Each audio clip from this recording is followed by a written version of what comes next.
Bienvenue à tous sur notre chaîne de vlog. Donc on a créé cette chaîne YouTube pour notre projet universitaire. Donc on est toutes les deux en troisième année d'histoire de l'art et d'archéologie à Paris 1. Pour notre cours, pour un de nos cours, on devait choisir un thème qui lie à la fois l'art et le numérique.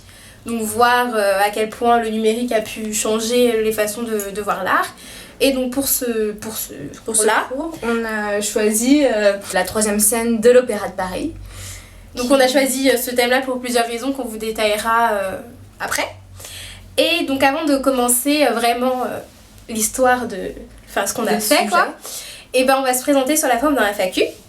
Mais juste avant, juste pour vous dire qu'on fait vraiment cette vidéo sous forme de vlog parce que c'est un type de vidéo qui nous plaît et c'est pas du tout parce qu'on a envie de devenir vlogueuse ou youtubeuse, etc. Voilà. Donc déjà comment on s'appelle? Donc moi c'est Joanne. Et moi c'est Célia. Donc notre âge 20 ans et 21 ans. Donc on est, comme on a dit, étudiante en histoire de l'art à l'université Paris 1. Pourquoi on a choisi ce sujet? Parce que déjà on aime bien tout ce qui est danse, tout ce qui est opéra, ça nous plaît. Moi je fais de la danse depuis que j'ai 5 ans. Et moi aussi j'ai toujours fait de la danse, soit classique, soit contemporaine. Donc on a une affinité par rapport à ça déjà. Donc c'était bien. Et puis sous forme de vidéo. Parce que c'est sympa. Voilà, c'est sympa, voilà. Et puis quelque part comme ça on peut mêler l'organisation du site avec notre projet universitaire, quoi. Et maintenant on va s'attaquer à la présentation du projet. Donc notre cours en fait c'est l'histoire de l'art à l'ère numérique. Donc le numérique dans les années 2000 ça a vraiment une grande importance. Et d'ailleurs dans notre quotidien toujours, on utilise les réseaux sociaux et surtout notre génération en fait des 18-25 ans.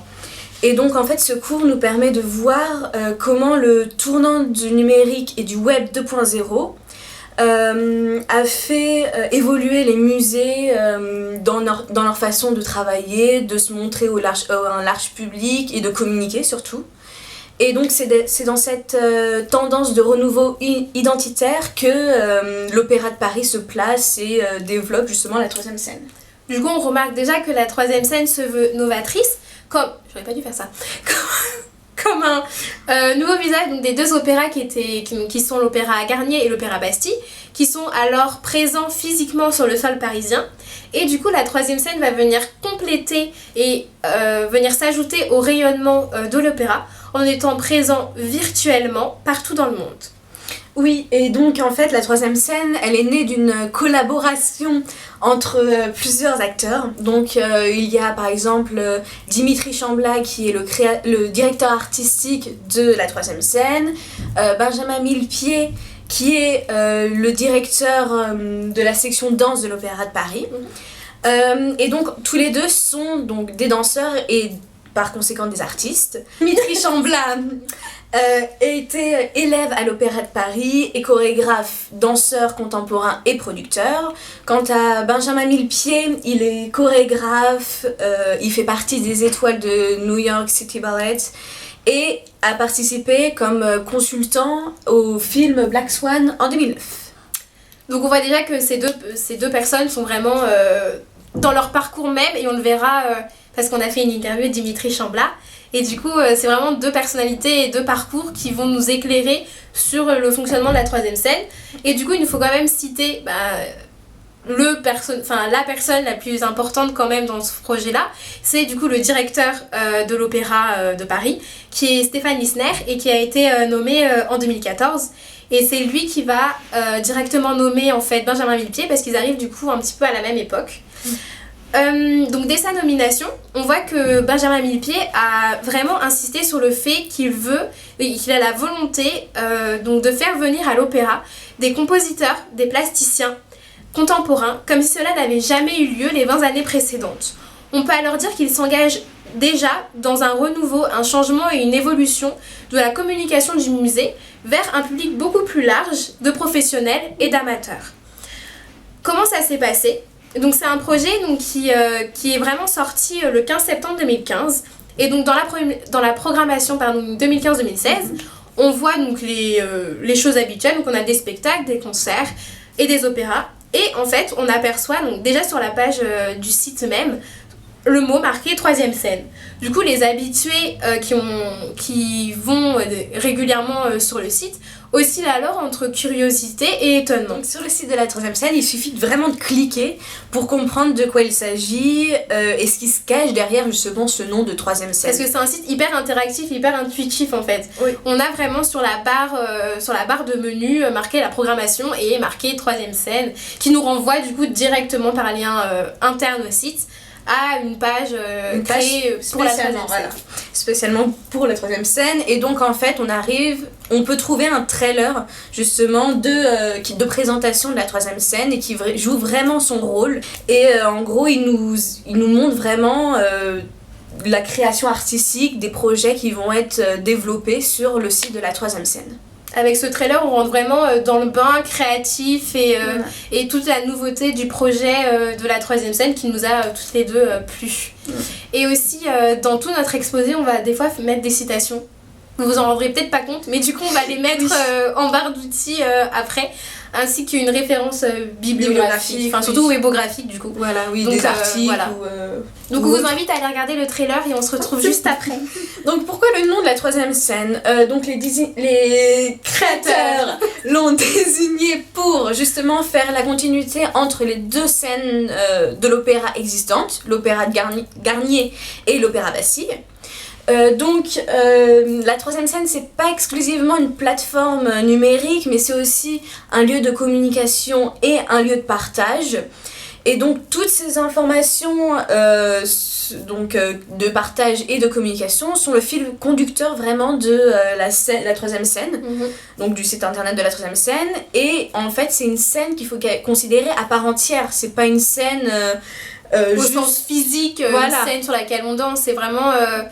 en fait, ils vont aussi danser, c'est juste que du coup, ça sera présenté en fait sur la troisième scène.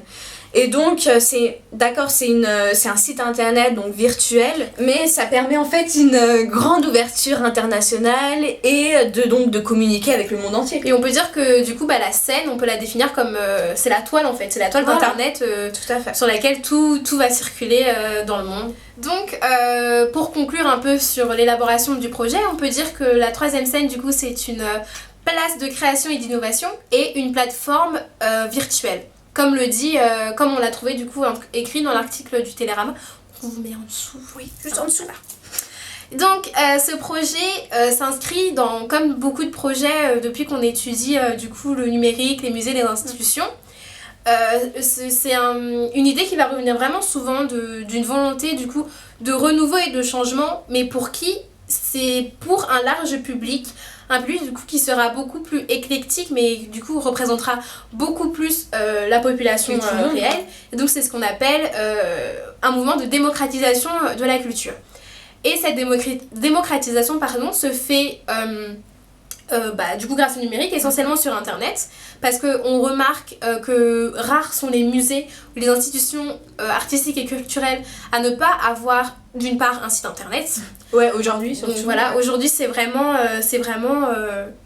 primordial pour eux, parce que ça leur permet de créer une relation beaucoup plus forte et beaucoup plus durable, donc qui se passe avant et après la visite du musée ou de l'institution. D'ailleurs, on vous mettra aussi en barre en dessous un article qui parle de ça. Et donc grâce à internet et surtout grâce aux réseaux sociaux comme Facebook, Twitter, Instagram, Google+, on en a oublié. Forcément. Voilà, des plateformes d'images, donc Instagram, Flickr, Pinterest et des plateformes de partage de vidéos comme YouTube. On est trop connectés. Comme YouTube, donc, et la troisième scène se sert beaucoup de YouTube parce que du coup ils se sont créés une chaîne qui s'appelle l'Opéra de Paris. L'Opéra de Paris. Je pensais qu'elle s'appelait troisième scène. En fait. Mais non, en fait, parce qu'ils présentent tout ce qui est opéra, il n'y a pas vraiment de chaîne spécialement pour la troisième scène. D'accord, du coup c'est sur la chaîne Opéra de Paris. On vous mettra un lien en dessous. Et qu'est-ce que je voulais dire? Du coup c'est là qu'ils mettent leurs vidéos du coup de la troisième scène. Certaines, on les a pas toutes en entier sur la chaîne. Non, souvent il y a que la première minute ou les premières secondes, à part le trailer. Oui, le trailer qui est en entier forcément. Donc voilà, donc la présence de la troisième scène du coup grâce aux réseaux sociaux, à YouTube et au site internet va tripler et va rendre l'information beaucoup plus rapide dans une diffusion beaucoup plus instantanée et large. Et du coup on parle de la viralité de l'information. C'est-à-dire qu'en un clic, en un tweet ou en un hashtag, l'information est présente, visible à tous dans une durée illimitée. Maintenant, en fait, on va présenter le site, comment il est organisé. Donc déjà, il est organisé de manière très intuitive et interactive. On voit tout de suite l'importance du mécénat sur la page avec une inscription qui explique en fait le soutien de la maison de joaillerie de luxe Van Cleef & Arpels. Donc le site est organisé de manière dans une interface coulissante. D'ailleurs, on compte aujourd'hui plus de 21 projets réalisés donc depuis septembre 2015, depuis sa création. Et depuis tous, voilà, donc c'est beaucoup. Et d'ailleurs, ils vont proposer plus de 30 projets par an normalement. Ouais. Et ça, on en parle avec Dimitri Chambla dans l'interview, du coup on ne rentre pas trop dans les détails, ça serait redondant. Un peu. Et donc tous les projets de la troisième scène sont en lien avec le chant lyrique, la danse, forcément. Tous les styles de danse. Voilà, tous les styles de danse. Pas forcément du classique parce qu'on est dans un opéra, justement dans un but d'ouverture. Voilà, démocratisation aussi. Et donc l'architecture même de l'opéra qui est présentée selon les projets. Donc en parlant des projets, faut aussi s'intéresser aux différents acteurs. Donc on a à la fois des cinéastes, parce que du coup le résultat est souvent sous forme d'une vidéo, des chorégraphes, des artistes plasticiens, des metteurs en scène et des écrivains. Et des photographes, on a oublié. J'ai pas dit. Et des photographes, pardon. Et moi j'avais vu qu'il y avait aussi un partenariat avec l'Institut National de l'Audiovisuel. Pour certains projets, pour certaines vidéos. Et en fait, du coup, on parlait de menus coulissants parce que plus on va descendre dans le site, en fait, du coup, on va avoir le fil, du coup, comme on l'a dit, des derniers projets mis en ligne. Et on va avoir l'apparition d'un menu sur le côté droit du site, en haut. Qui nous donne l'accès donc d'abord à l'index qui en fait regroupe du coup directement sur une même page tous les projets depuis septembre 2015. Ensuite les contributeurs donc qui présentent les différents acteurs et au projet. Le manifeste donc qui résume en fait tout ce qu'on a dit précédemment sur le but, la genèse et les volontés du projet donc où on s'est beaucoup inspiré donc pour la partie précédente. Et enfin les partenaires donc qui exposent les mécénats de ce projet parce qu'ils ont créé comme on peut avoir je sais pas moi les amis du Louvre et là c'est les amis de la troisième scène.